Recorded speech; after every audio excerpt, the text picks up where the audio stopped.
Have you ever wondered why salespeople selling the same thing, same price points to the same prospects using the same script get completely different results? Well, if you have, watch this over here. Why is that actually happening? Well, most of it is based on your nonverbal communication, meaning how your voice sounds and your body language, tonality and body language, right?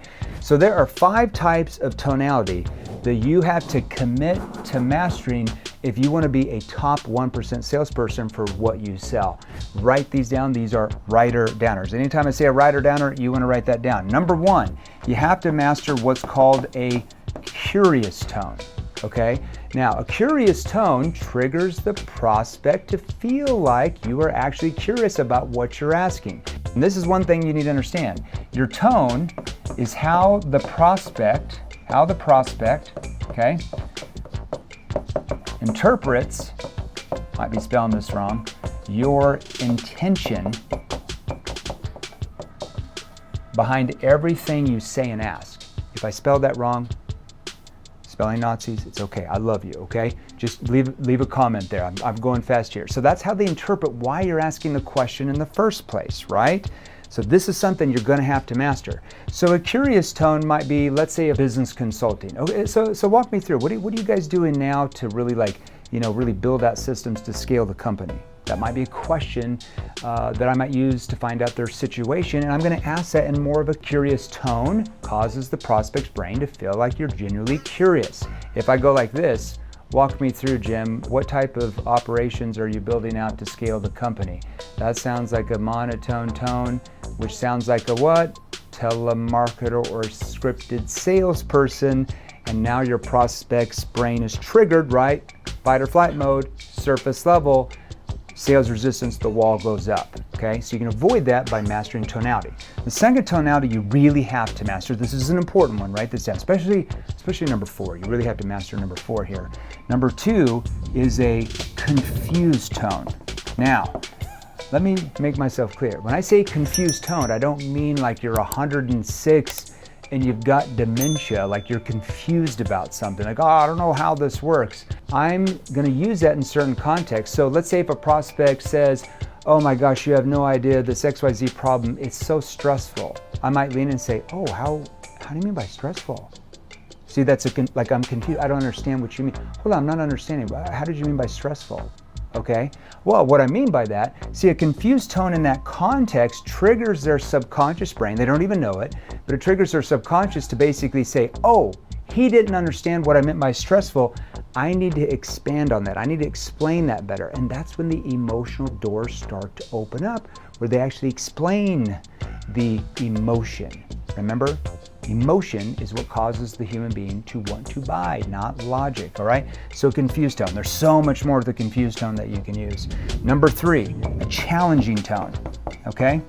Now, you can't use a challenging tone at the beginning of a sales conversation, whether in person, Zoom, on the phone, because you don't have much trust or credibility.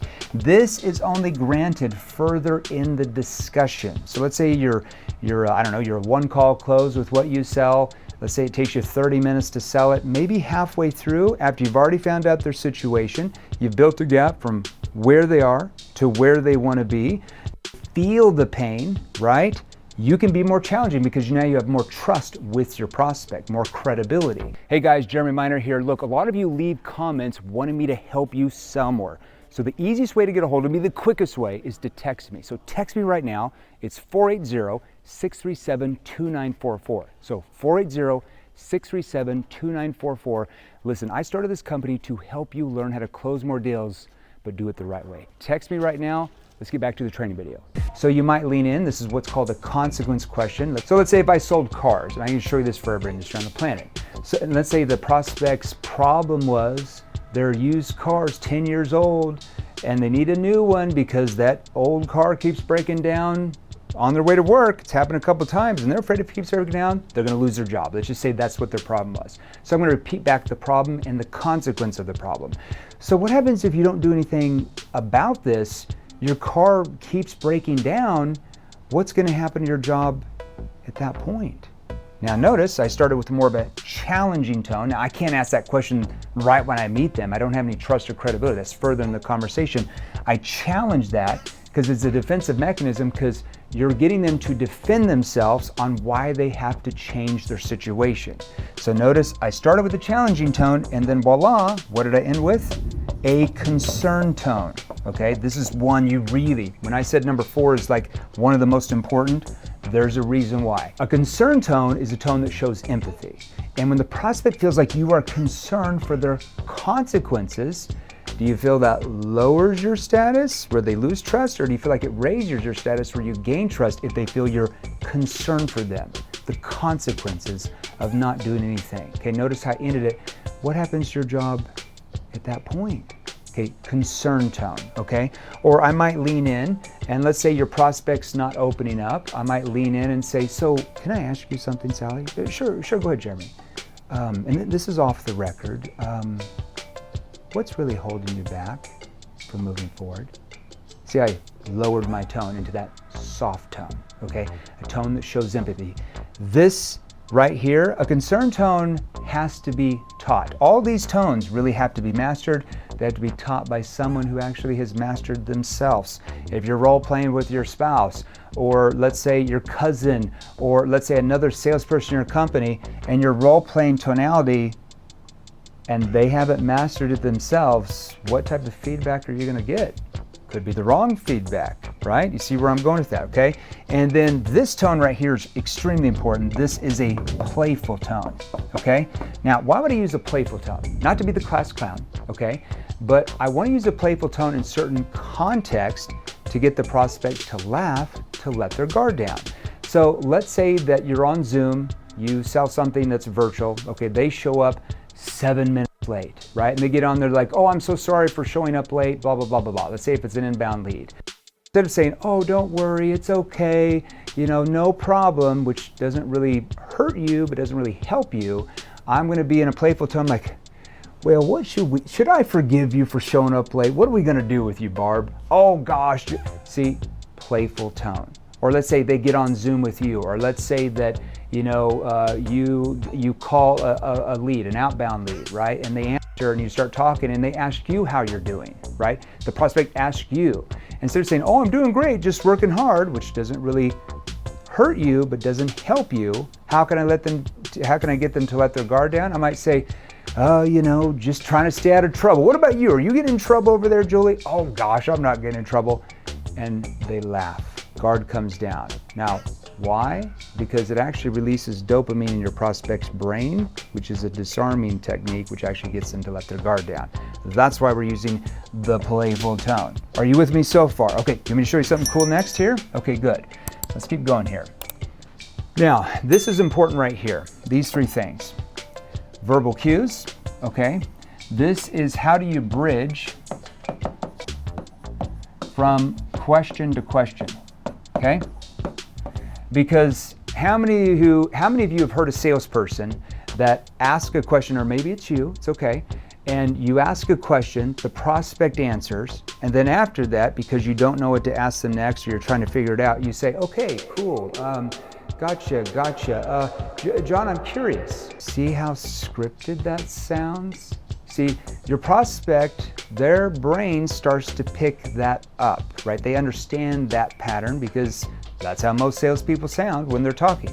So you have to master how to make the questions feel conversational, like they're talking to their best friend, okay?